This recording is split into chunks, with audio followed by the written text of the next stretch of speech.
Nora, my fiancé's beloved, was forced by her family to marry a famously reckless playboy, one of the most notorious rich heirs in the city. Ethan, my fiancé, couldn't bear to let her suffer such humiliation, so he went and stole her from the wedding. That very day, the two of them registered their marriage in front of countless onlookers. The entire upper-class circle of the capital was waiting to watch me and the Harper family become a joke. But the next day, Nora's former fiancé, the man Ethan had stolen her from, drove a bright red Bugatti to block the entrance of my company. "Your fiancé stole my fiancé," he said, "so you're going to repay his debt by marrying me. That's perfectly reasonable, isn't it?" I looked at his striking, arrogant, bright red hair and smiled as I nodded. "Yes, very reasonable." Seeing how quickly I agreed, Jackson John raised an intrigued eyebrow. Near the end of that brow was a tiny round stud that shimmered with each movement. But for people like us, marriage was nothing more than a chess piece, a tool of advantage. So he was only briefly surprised before slipping back into his usual lazy, unruly demeanor. "All right then, I'll come tomorrow to talk about the wedding. Today I still have to deal with those annoying old men. They drive me crazy," he muttered while ruffling his own hair, making his curls even messier. I laughed and brushed aside a strand falling across his forehead. "No rush, just contact me when you're free." He seemed pleased with how understanding I was, said a few more words, and then drove away. I returned home as usual, but before I could enter the villa, I saw a figure who now only made me feel annoyed. Ethan Harper clearly had too much free time. Of all places to walk, he didn't choose the main avenue but wandered straight into my private villa community. "Really?" Ethan gave me an awkward, forced smile. "Grace, don't talk to me like that. That day, I had no choice. You know how Nora is. She always endures everything quietly, even if she's suffering. If she actually married that John family playboy, who knows how many times she'd be cheated on? I really couldn't let her fall into a fire pit." My face remained expressionless. He couldn't bear to watch Nora fall into a fire pit. But me, his legitimate fiancé, was allowed to become a laughingstock for the entire upper class? What kind of logic was that?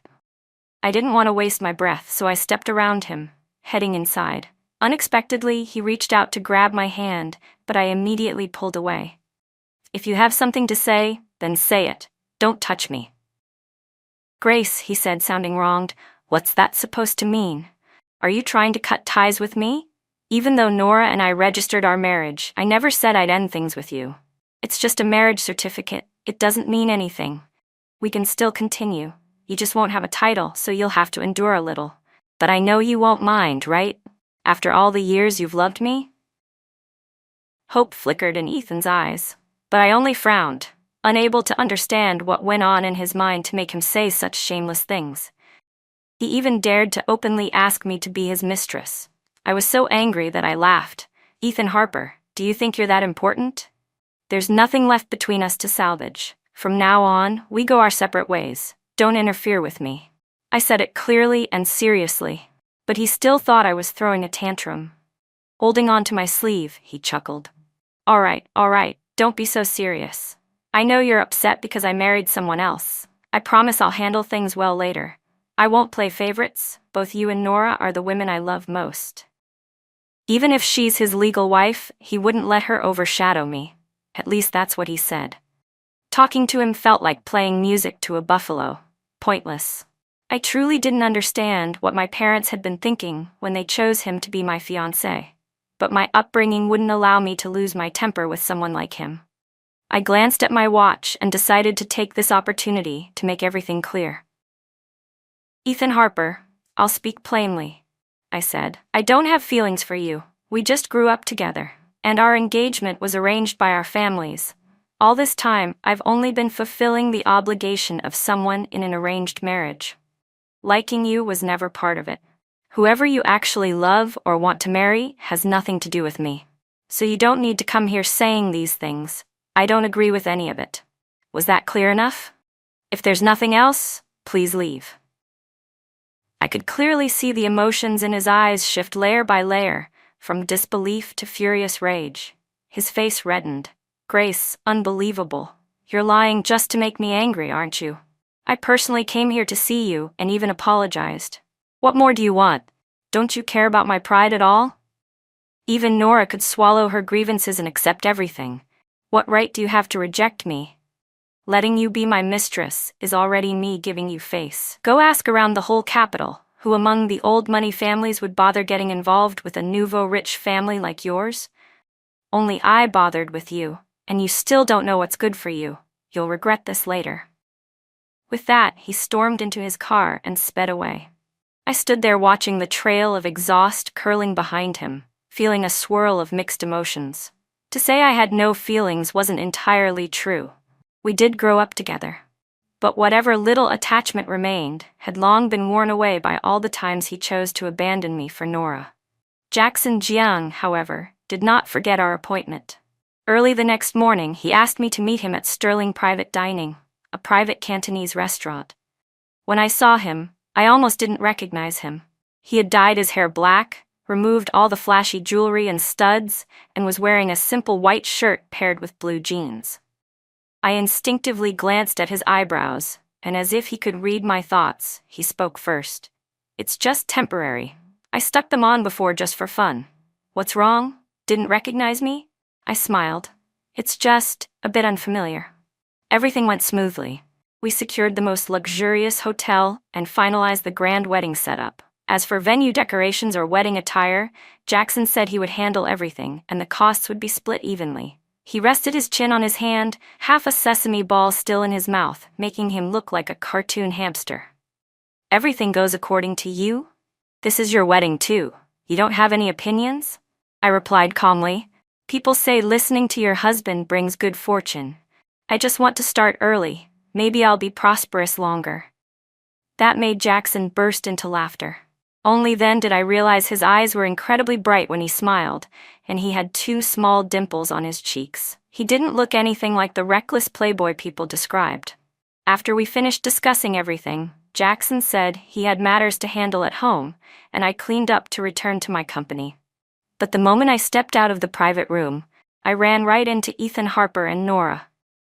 Both had just finished eating and were standing close together. When they saw me, Ethan reacted first. "Grace, what are you doing here?" he asked, staring at me. He glanced at the empty dining room behind me, then turned back with a knowing expression. "Oh, so you followed us here, didn't you? Someone like you, who usually eats boxed lunches, how could you ever afford to step foot in a place like this? I told you already, everything you said the other day was a lie. Now that you see me and Nora together, you're upset, right?" His triumphant gaze drifted smugly toward Nora. Standing beside him, Nora wore a pitiful expression as she gently added, "Stop it, Ethan, don't say any more. No matter what, Grace must already be heartbroken because she couldn't marry you. It's my fault."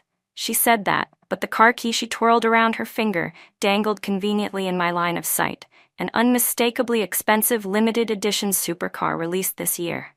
With her family's financial situation, there was no way they could afford it. Clearly, Ethan bought it for her. Her entire appearance had been transformed, head to toe in luxury brands. It was obvious Ethan was spending lavishly on her. I suddenly remembered the time I had spent with him. Forget about a supercar. He hadn't even given me a silk scarf. Instead, I had been the one constantly transferring him money for his food, nightlife, and entertainment. He always complained about being broke, and I foolishly thought that in love, it didn't matter who gave more. Looking at it now, I had simply been his golden goose all along. Nora noticed me looking at her belongings, and her gaze toward me shone with blatant satisfaction and pride. Before I could say anything, Ethan immediately stepped in as if to protect her. "Why would you apologize to her? She's the one who can't let go. She's the one who should be begging us. And let me tell you, Grace, if you want to get back together with me, it's not impossible. But don't think it'll be the same as before. All those harsh things you said to me last night, I'll let that go. You just need to compensate me for emotional damage. Every month, give me and Nora 1 million each as spending money. That should be enough, right? And clothes, handbags, send all the new season ones for Nora to pick first. When I'm with her, you absolutely can't bother us. And the wedding, I'm only holding a ceremony with Nora. If you can't even meet these basic conditions, then forget about getting back together." He listed demands one after another, faster than beans spilling from a bamboo tube. The absurdity of his conditions was more ridiculous than any joke I'd heard in my 25 years of life. What was even more laughable was that he genuinely believed getting back together with him would be some kind of blessing for me. I gave both of them a calm glance. Do you need Thorn Group to set up a charity fund for you two? I recently got acquainted with an internationally renowned neurologist. I can introduce you. He's very good at helping patients like you. Ethan froze, then flushed red to the ears. What did you just say? I shrugged. Take it literally. I said you two are sick. His furious shouting echoed behind me as I walked away without looking back. I drove straight to the company. Emotions are precious, and I would never waste them on people or situations that don't deserve them. Jackson Jiang and I decided to hold the wedding on the 10th of next month. We were both busy with our own schedules, so we simply agreed that he would come to my house to pick me up on the day of the ceremony. Looking at the wedding plan the event designer sent over, I felt a strange sense of unreality. Not long ago, after my runaway fiancé incident, I thought marriage would be something far removed from my life for a while. Yet just like that, I was actually about to get married. My mother worried that because of my emotional wounds, I had hastily chosen someone at random. My mother tried her best to persuade me, but I closed my book, and for some reason, the image of the man who once blocked my car at the company gate flashed through my mind. Arrogant, stubborn, and that small dimple at the corner of his mouth when he smiled. Don't worry, Mom, I said.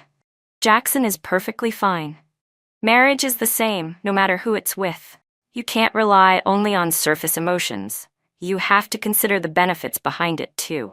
Isn't that exactly what you and Dad taught me? Hearing my own words made my mother fall silent. She sighed and after a moment ended the call. I lifted my head toward the lonely stars scattered across the night sky and quietly wondered when I had become this kind of person. It felt as though my entire world had shrunk into two words: benefit and purpose. Cold, precise, rational, to the point of feeling artificial, like a machine programmed to perfection. In the days that followed, I was swamped at the company. The moment I lifted my head from the pile of documents, my secretary knocked cautiously. Director Taylor, there's a gentleman here to see you. He says he wants to deliver. Before she could finish, a thunderous voice crashed into my ears. Grace, I'm here to give you my wedding invitation. I looked up, and unsurprisingly, it was Ethan Harper again. He was grinning triumphantly as he pulled out a gold-embossed envelope and tossed it onto my desk with a disdainful tone. Nora and I are holding our wedding. I hope you'll attend. Time is running out for you. Once the ceremony is over, my heart will belong to her completely. If you want to come back or want my forgiveness after that, it'll be too late. Unbelievable. A man who broke off our engagement and wanted to keep both women at once was now demanding that I come beg him? I laughed, opened the invitation, and saw the date clearly printed, May 10th. I raised an eyebrow, then casually tossed it straight into the trash beside me. Thanks for overestimating me, but I really don't dare accept such a blessing. You should save it for Miss Nora. The carefully crafted invitation lay in the trash can, and Ethan's face flushed red, then turned pale. Enraged, he pointed at me and shouted, Grace, you really don't know a good opportunity when you see one. You just threw away your last chance. His words came out jumbled in anger, but I didn't have time to argue. Jackson had just sent over the updated guest list for our own wedding, and I needed to review it. I rubbed my temples, tired. Ethan, I've told you countless times, I have no feelings left for you. If you behave properly, our families can still maintain cooperation. But if you keep coming to me with these ridiculous ideas, then I can only say one thing. The partnership ends here. Ethan had been spoiled since childhood, the kind of rich young master who never cared about how businesses actually operated. He had no real understanding of the industry. He still imagined my family as a newly wealthy household with no business sense, never realizing how many generations had passed since those days. Hearing my words, his expression twisted. He clearly couldn't afford to lose face and desperately wanted to regain control. You think I'm afraid of you? Cut ties if you want. The Kwan family has a massive empire. Do you think losing a few deals with your family matters to us? If you have the guts, cut off all our capital chains. Go ahead. Seeing his arrogant expression, as if he already had the advantage, I simply nodded, ran my fingers across my keyboard, and sent out an internal directive. All right, as you wish. Soon after, Ethan received a call from home. I didn't know what the person on the other end said, but he left in a frantic hurry. Before storming out, he glared at me and growled, "Grace Taylor, just you wait." Wait for what? As if I had the time. Fortunately, for a long period afterward, he and Nora didn't cause any more trouble, and things stayed quiet all the way until the day of the wedding. To avoid unexpected traffic, Jackson and I agreed to set out early. But the world really was strangely small. On the way to pick me up, we ran straight into Ethan Harper and Nora. When their car passed mine and Ethan saw me, his eyes lit up immediately. But the moment he noticed I was wearing a wedding dress, and that behind me was a long line of escort vehicles, his expression instantly darkened. "Grace, what are you doing? Trying to take Nora's place? I told you we can keep seeing each other, but I'm only holding a wedding ceremony with her. What's with this getup? Are you trying to upset her on purpose?" I gave him a brief glance but didn't bother responding. Our family's butler stepped forward cheerfully, holding out 2 small gift bags with both hands. "Today is our young lady's wedding day. We hope you will accept these tokens of good luck." Ethan stiffened, and after a moment he scoffed sharply. "Impossible. As if she would marry anyone but me.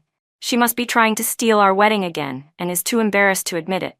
Even the butler fell silent, perhaps finally understanding why I had chosen not to say a word up to this point. At that moment, Ethan felt the weight of the gift bag in his hand and curiously opened it. Inside was a bar of solid gold and a Patek Philippe watch. His eyes widened almost comically green with greed. "This? You dare give something like this as a wedding gift?" The stunned, hungry look on his face wasn't an act. Nora, startled by his reaction, hurriedly clung to his arm. "It's okay, Ethan. Once my family's business takes off, we'll have a wedding even grander than hers. Even more glamorous." Ethan forced out a strained smile and carefully tucked the gift bag away. "Right, when that day comes." At that moment, the butler turned toward me and gave a small nod. "Miss Taylor, the young master is nearly ready." I returned the nod and signaled for the staff to clear the path for the Jiang family motorcade. But instead of moving, Ethan's car stubbornly remained parked right in front, refusing to budge. It was clear he still believed this was some elaborate performance I had staged, determined to stay and watch me make a fool of myself. If that was what he wanted, then fine. Let them see for themselves. When the Jiang family's imposing motorcade entered the Taylor estate, I could clearly see Ethan's entire face freeze. I didn't pay him any mind. Instead, I quietly smoothed my hair and adjusted my gown. A red carpet stretching several dozen meters had been rolled out, reaching from the lead wedding car all the way to the front gates. Ethan and Nora stood nearby, whispering in disbelief. "To that? Isn't that the Jiang family crest? Is she actually marrying Jackson Jiang? No way. No way. The Jiang family would never value someone like her. And besides, Jackson is a notorious playboy. She would never agree to marry him." But when the car door opened, the entire crowd fell silent. Jackson stepped out from the Bugatti with confident strides. Behind him, several attendants carried a large medieval European painting, the very one I had made him promise to give me after losing our bet. I didn't expect him to actually remember. Jackson smiled at me from afar, and I naturally stepped forward and slipped my arm through his. Every movement between us flowed effortlessly, as if we had rehearsed it countless times. Ethan was so shaken, he nearly stumbled as he rushed toward me. You're really getting married? You're actually marrying Jackson?" I raised an eyebrow. "Why? Isn't it clear enough? I've shown you everything you wanted to know. Now, can you move? We still need to get to the venue." Maybe Ethan Harper had never imagined that the obedient, gentle girl he used to know could truly leave him behind. His eyes were red as he stood there, right in front of Jackson, still trying to grab my hand. I stepped away coldly. "Can you stop reaching for me every time you talk?" Even Nora, standing beside him, looked embarrassed and tried to pull him back, but he shook her off. "Don't interfere. Grace, how can you marry someone else? I'm the one who grew up with you for 25 years. The marriage pact was between you and me." So he still remembered that. I had assumed that the moment he rushed to register his marriage with Nora, those memories no longer existed in his mind. I frowned, worried he might lose his temper and hurt Jackson. Instinctively, I shifted to shield Jackson behind me, but that only made Ethan look even more devastated. I know you're still mad, I know you want to get back at me, but you can't just marry anyone out of spite. You know Jackson's reputation, he changes girlfriends like clothes. Marrying him is ruining your own life. I finally lost my patience. With a deep breath, I turned to Jackson, worried he would be dragged into Ethan's nonsense. Watch your words, I snapped. Jackson is good wherever he is. What happens between me and him has nothing to do with you. I've told you many times, this is the last time. There is nothing left between us. Stop interfering in my life and my husband's. The moment the word husband left my lips, Ethan visibly froze.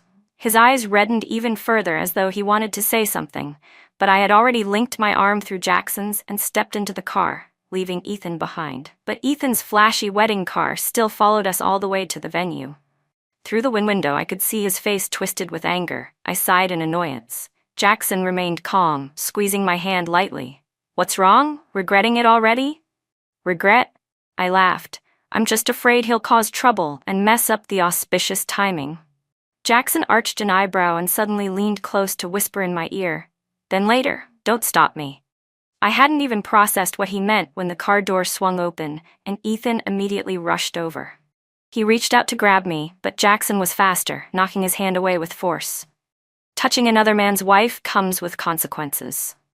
That single word, wife, made Ethan's face drain of all color. Wife? You? What are you? I've been with Grace for 25 years. Who do you think you are to interfere? I opened my mouth, but Jackson had already stepped forward, shielding me entirely. 25 years and nothing to show for it. Maybe even God didn't want to help you.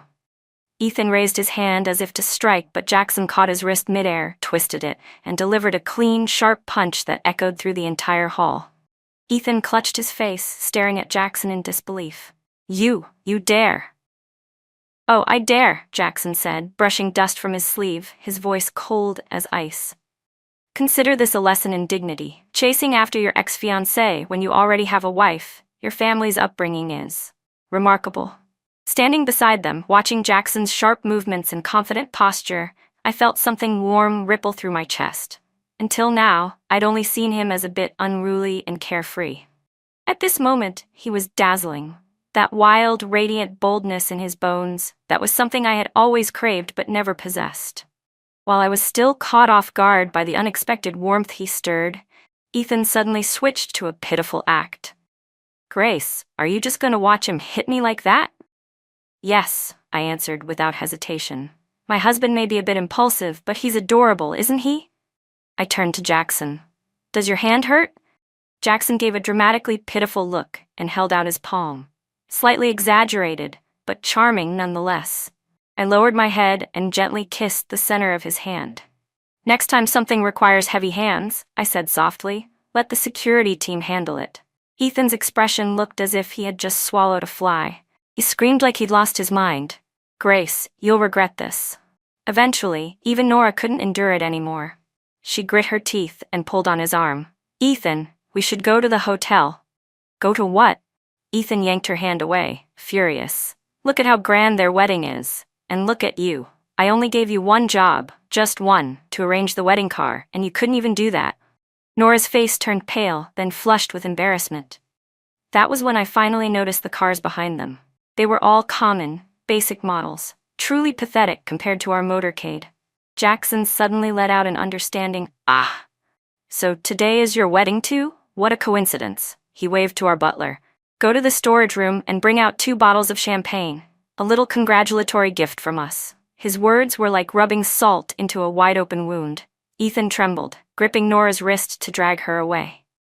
Let's go. Let those 2 lunatics enjoy their little show alone. Watching their miserable backs disappear, I finally exhaled in relief. Jackson nudged my cheek lightly. Feel better now? I caught his hand and kissed it. Much better. Right then, the MC approached and informed us it was time to enter the ceremony hall. Jackson held my wrist gently, letting out a soft sigh. Honestly, I'm a little nervous. I blinked. This was the same man who once blocked my car at the company gate with such arrogant confidence, and now his palm was sweaty. Why nervous? I teased. Afraid I'll run away? He raised an eyebrow. Afraid you'll think I'm too aggressive and assume I'm some unfaithful jerk. I couldn't help laughing, right there in front of everyone. Rising on my toes, I kissed him. Why worry about so many rules? You're perfect. Exactly my type. The ceremony went flawlessly. During the ring exchange, I noticed a few figures lurking near the entrance. They were guests from Ethan's side. It seemed they had come just to watch the drama. Jackson also saw them and leaned toward me with a smirk. Looks like their wedding next door is going to be pretty empty. I shrugged. Not my problem. When the reception began, my secretary whispered in my ear, "At Ethan Harper's wedding, there aren't even 10 tables. Mostly relatives from the Harper family. The famous singer and band he spent millions to hire have just left. They're performing at our wedding instead. They said they couldn't miss the grandest wedding of the year." Hearing that, Jackson burst out laughing and pulled me into his arms, his chest shaking with each laugh. Serves him right. Who told him to steal my arranged marriage candidate? I kissed his chin lightly. So, shouldn't you be thanking him now? If he hadn't been such an idiot, how would I have ended up with such a good husband? Jackson suddenly went quiet. His gaze softened, overflowing with emotion. Grace, do you really want to marry me? His question made my heart tremble. I thought carefully before giving the most certain answer I'd ever had. I do. To be honest, at the beginning, I had no real expectations for marriage. I thought marrying anyone would turn out the same. Even when I agreed to Jackson's proposal, I only saw it as the most optimal alliance between our families. But with every meeting, every conversation, I slowly realized he wasn't like everyone else. He was free-spirited, bold, proud, and carried a restless desire to break every outdated rule. I lifted my head and kissed him softly at the corner of his mouth. I want it, truly. After a few days of living together, I discovered Jackson was nothing like the rumors. People in the social circle claimed he was useless, brainless, and only knew how to burn money. Your typical spoiled rich heir who would never accomplish anything. But in reality, the way he saw problems was incredibly sharp. His economic and market analysis was crisp and logical. He was absolutely not someone who only had good looks. At the dinner table, Jackson noticed my gaze. Maybe he realized he'd been talking too much, so he leaned back casually. Jackson leaned back, pretending not to care. You're wondering why someone like me, who clearly isn't as useless as the rumors say, is still bad-mouthed everywhere, right? I stayed quiet for a moment, then nodded. I was a little curious, but I'm guessing those rumors, you spread them yourself, didn't you? I just want to know why. Oh? He raised a brow. Smart, very different from the idiots I've met before. He shrugged casually. You already know the Jiang family's assets are no joke. It's hard to tell who's genuine and who's two-faced. So you pretended to be incompetent just to silently observe who might stab you in the back? Jackson cleared his throat and made a low hum, which was basically an admission. Then what about the rumor that you change girlfriends like changing clothes? Before I even finished, Jackson choked on his soy milk and coughed nonstop, waving his hands furiously. That one wasn't me. Most of my information network is in bars and clubs. Once in a while, someone spots me hanging around those places, and the rumors spread. I was too lazy to explain, and it did help reinforce my persona, so I let them talk. I didn't know why, but hearing that made something ache in my chest. Jackson was 2 years younger than me, yet those awful rumors had surrounded him for years. That meant he had been fighting battles alone since long before we met, no one knowing how many insults he endured or how many times he fell before standing where he was now. After we finished eating, I drove Jackson to his company and then left for mine. I never expected that after finishing a meeting, the moment I stepped out of the conference room, I would see Ethan Harper standing at the far end of the hallway. His eyes were swollen red, his chin bruised, his whole appearance miserable, like a completely different person. When he saw me, he staggered toward me. Grace, I stepped aside, frowning. What do you want? I was wrong. I really know I was wrong. His voice shook as tears streamed down his face. Can you spare the Harper family? My dad is hospitalized from the shock. The company's a mess. All our partners are pulling out. I smoothed my skirt and said calmly, "Business is war. Isn't this normal?" "But it's all because of that email you sent," he suddenly shouted, grabbing my sleeve with trembling hands. "Grace, we've known each other for 25 years. How can you be this heartless?" I pried each of his fingers off one by one. "Ethan Harper, did you forget? You were the one who said, if you have the guts, cut off the capital chain. And I told you clearly, from now on, we go our separate ways." His face drained of color. His lips trembled, but nothing came out. Then, with a thud, he collapsed to his knees in front of me. "I'm begging you. I was impulsive before. I'll treat you well from now on. Don't you remember? When we were little, I had a fever and you carried me to the hospital. You said you'd always protect me." I froze for a moment. Thinking I had softened, he crawled forward and clung to my leg. Yes, you remember, don't you? We have so many memories, how can you just throw everything away?" I looked down at his pathetic, crumpled figure and couldn't help letting out a laugh. I slowly crouched down, meeting his eyes. "Ethan Harper, then do you remember, last year on your birthday, I had a 39-degree fever. But I didn't want to disappoint you, so I stayed up all night preparing a surprise. And in the end, because of a single comment, you canceled the date. Only later did I find out you went out with Nora instead." I took a breath. "And that's just one example.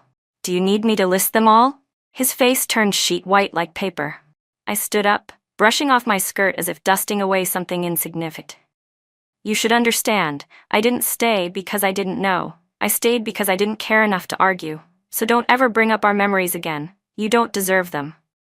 Right then, the elevator doors opened. Behind me, Ethan screamed with all the pain in his lungs, "Grace, you'll get your karma. You'll regret this." I laughed, stepping into the elevator. "Karma? I'm living beautifully." That night, when I got home, Jackson was lying sprawled comfortably on the sofa, munching on an apple. When he saw me come home, Jackson immediately reached out and pulled me into his arms. "I heard someone caused a scene at your company today." I blinked in surprise. "Your intel is fast."